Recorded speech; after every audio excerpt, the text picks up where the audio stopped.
ইউটিউবে short video কিভাবে upload করতে হবে এটা নিয়ে প্রচুর ভিডিও রয়েছে। বিভিন্ন ইউটিউবার বিভিন্ন রকম টিপস দিয়ে থাকেন। সেই সব ভিডিও নিশ্চয়ই আপনারা দেখেছেন এবং নিজেদের চ্যানেলে অ্যাপ্লাই করেছেন, কিন্তু ভিউজ কি বেড়েছে? কি সেই 10, 50, 100, 500, 1000, তারপরে তো আর ভিউজ আসাই বন্ধ হয়ে গেছে, তাই তো? তো এটা বলছি তার কারণ আমি নিজেও একজন নতুন ইউটিউবার। তো একটা শর্ট চ্যানেল তৈরি করে আমিও অনেক রকম ভিডিও দেখে সেগুলোকে অ্যাপ্লাই করে চেষ্টা করেছি, কিন্তু দেখেছি যে রেজাল্ট একই আসছে, কিছুতেই কিছু বাড়ছে না। কিন্তু কিছুদিন হলো আমার এই শর্ট চ্যানেলে ভিডিও আপলোড করার ক্ষেত্রে কিছু পরিবর্তন আমি নিয়ে এসেছি, যে কোন জায়গায় কীভাবে পরিবর্তনগুলো এনেছি, যার ফলে আমার চ্যানেলে ভিউজ 3.5, 4, 5,000 ধীরে ধীরে বাড়া শুরু হয়েছে। তো সেগুলোই আমি শেয়ার করব আজকে এই ভিডিওতে আপনাদের সামনে, যাতে আপনাদেরও সুবিধা হয়। তো ভিডিওটা অবশ্যই শেষ পর্যন্ত দেখুন। একদম পরিষ্কার সুন্দরভাবে আপনাদের সামনে আমি তুলে ধরবো যে শর্ট ভিডিও কিভাবে আপলোড করলে বর্তমান পরিস্থিতিতে ভিউজ আসার সম্ভাবনা বাড়ে। শর্ট ভিডিও অবশ্যই আপলোড করতে হবে আপনাদের ইউটিউবে যে নিজস্ব অ্যাপ রয়েছে, যেখান দিয়ে আপনারা ইউটিউবটা দেখেন, সেখানে চলে যেতে হবে। চলে যাওয়ার পর প্লাস আইকনে ক্লিক করলাম। নেক্সট করার পর ভিডিওটা একবার দেখে যাবেন যে সঠিক ভিডিও কিনা, যেটা আপনারা আপলোড করতে। এরপরে যে অ্যাড সাউন্ড বলে যে অপশানটা রয়েছে, এই অ্যাড সাউন্ড থেকে আপনারা ইউটিউবের কপিরাইট ফ্রি যে গান আছে সেই গান অবশ্যই সিলেক্ট করতে পারবেন, যেটা আপনাদের ঠিক মনে হবে সেটা সিলেক্ট করে নেবেন। মূল আপলোডের জায়গাটায় চলে আসবে। এখানে যে পেনের আইকনটা রয়েছে, এই পেনের আইকনটা দিয়ে আপনারা থাম্বনেলটা সিলেক্ট করে নেবেন। শর্ট ভিডিওর যে থাম্বনেল হয়, যে ফেসটা যে জায়গাটা আপনাদের ঠিক মনে হবে সেই জায়গাটা রেখে থাম্বনেলটা সিলেক্ট করে নেবেন। আমি একটা করে নিলাম। এরপরে আসছে একটা টাইটেল দেওয়ার ব্যাপার আছে। তো টাইটেলের আগে আমি বর্তমানে একটা স্মাইলি কিছু একটা দিচ্ছি।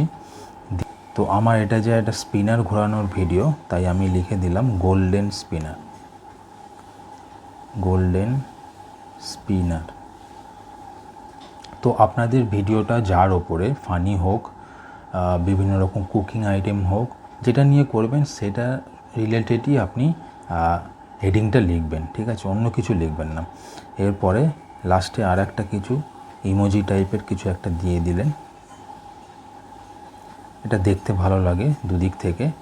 এরপরে এই টাইটেলের মধ্যেই লিখবেন শর্টস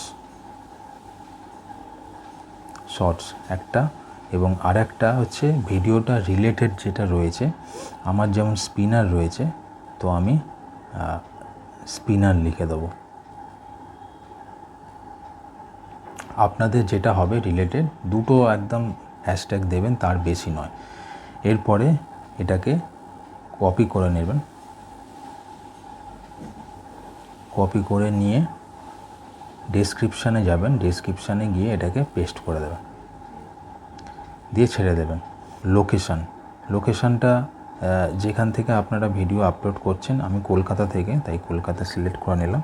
ভিডিও, এই রিলেটেড ভিডিওতে আপনাদের আগের কোনো ভিডিও, সেটা আপনারা অবশ্যই সিলেক্ট করে নিতে পারবেন এইখান থেকে।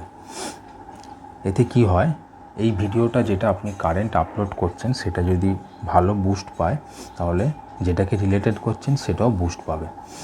এছাড়া এখান থেকে আর কিছু করার দরকার নেই। এবার আপলোড শর্টসে ক্লিক করে, এই যে তলায় আপলোড শর্টসে ক্লিক করবেন, দিয়ে শর্টসটা আপলোড হওয়ার জন্য সময় দেবেন। এর পরের কাজ হচ্ছে ওয়াইটি স্টুডিওতে। ওয়াইটি স্টুডিওতে চলে যাবেন। চলে যাওয়ার পর যে ভিডিওটা আপলোড করতে চাইছেন সেই ভিডিওটায় যাবেন। যাওয়ার পর এই পেন্সিল যে অপশানটা আসছে, এই পেন্সিল অপশানটা থেকেই সব ঠিকঠাক করতে হবে। তো একদম তলার দিকে চলে যাবেন। তলার দিকে যে এআই ইউজ ক্যাটেগরি ট্যাগস আছে, ওই অপশানটায় সিলেক্ট করে এআই দিয়ে যদি আপনি ভিডিও তৈরি করে থাকেন তাহলে ইয়েস করবেন, না হলে নো করবেন। আমার যেহেতু নিজে বানানো, সেই জন্য আমি নো করলাম। ক্যাটেগরিটা অবশ্যই সিলেক্ট করে নেবেন। আপনার ভিডিওটার যে ক্যাটেগরি হবে, আমার এন্টারটেনমেন্ট, তাই এন্টারটেনমেন্ট করে নিলাম। অ্যাড ট্যাক্সে কিচ্ছু লেখার দরকার নেই। তো এই সমস্ত কিছুগুলোকে সেট করে নেওয়ার পর সেভ করে দেবেন। তো শর্ট ভিডিও এইভাবেই আপলোড করলে ভিউজ আসার সম্ভাবনা যথেষ্ট প্রবলভাবে বাড়ছে।